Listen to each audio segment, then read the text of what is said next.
Hello दोस्तों, मैं किरण परमाध्याय से अपने यूट्यूब चैनल पे आप सबका बहुत बहुत स्वागत करते हैं, वेलकम करते हैं और अभिनंदन करते हैं। आज आप सबके बीच एक बहुत धमाकेदार बन्ना गीत लेकर आए हैं। बहुत पुराना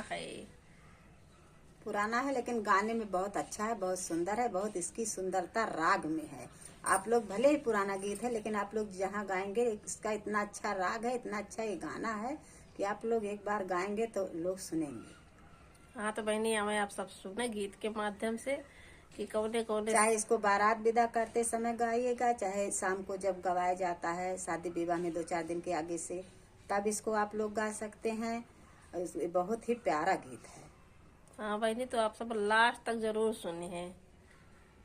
देखे बहनी, जब बेटा बारात जाए हुआ था, बियाह पड़ा रहा था, तो देखा कहाँ कहाँ सामान आवत है बहनी, कौने कौने शहर से आवत है। और जब आप सब गीत सुनिए तब भी पता चले।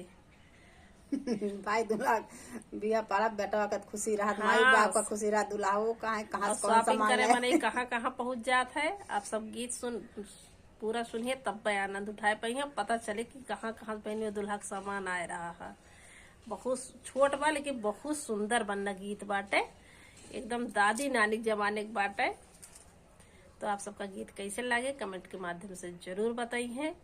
और अगर नए जुड़ते हैं हमारे चैनल पे तो चैनल को लाइक और सब्सक्राइब जरूर कीजिएगा, तब भी कमेंट करके जरूर बताइएगा, क्योंकि आप लोग बताएंगे तभी हमें पता चलेगा, तो हम भी आपके चैनल पे जाके आपका सपोर्ट करेंगे। तो आइए आप आनंद लीजिए बन्ना बन्ने गीत का। आई गे दूल्हे जहाने बाद से, आई गे दूल्हे जहाने बाद से, आई गे दूल्हे जहाने बाद से, आई गे दूल्हे जहाने बाद से। दूल्हे के सिर पे वो मौरा सो है, दूल्हे के सिर पे वो मौरा सो है, मौरा मंगाई देबै फैजाबाद से, दिल्ली शहर से। आई गे दूल्हे जहाने बाद से, आई गे दूल्हे जहाने बाद से, मौरा मंगाई देबै फैजाबाद से, दिल्ली शहर से। आई गे दूल्हे जहाने बाद से, आई गे दूल्हे जहाने बाद से, आई गे दूल्हे जहाने बाद से।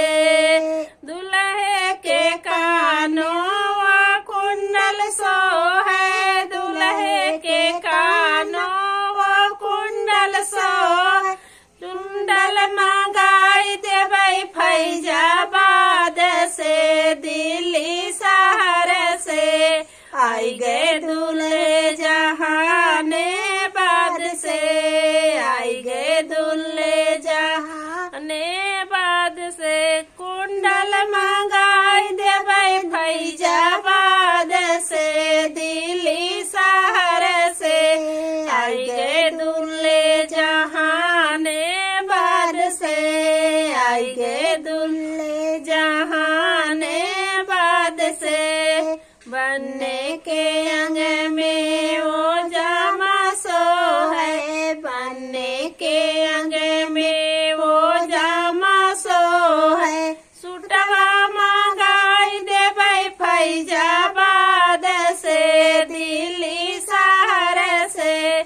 आई गे दूल्हे जहाने बाद से, आई गे दूल्हे जहाने बाद से, सुटवा मंगाई देबै फैजाबाद से, दिल्ली शहर से। आई गे दूल्हे जहाने बाद से, आई गे दूल्हे जहाने बाद से। बन्ने के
फैजाबाद से, दिल्ली शहर से आएंगे दूल्हे जहानाबाद से, आएंगे दूल्हे जहानाबाद से। घड़िया मंगाई देबै फैजाबाद से, दिल्ली शहर से आएंगे दूल्हे जहानाबाद से, आएंगे दूल्हे जहानाबाद से, आएंगे दूल्हे जहानाबाद से, आएंगे दूल्हे जहानाबाद से। हेलो साथी, बहुत ही प्यारा, बहुत ही सुंदर ये बनना गीत है। आप लोग जरूर सीख के गाइएगा। बारात विदा करते समय भी या 2-4 दिन पहले गवाया जाता है, उसमें भी आप लोग गा सकते हैं। फिर मिलेंगे आपको अगले गाने में, तब तक के लिए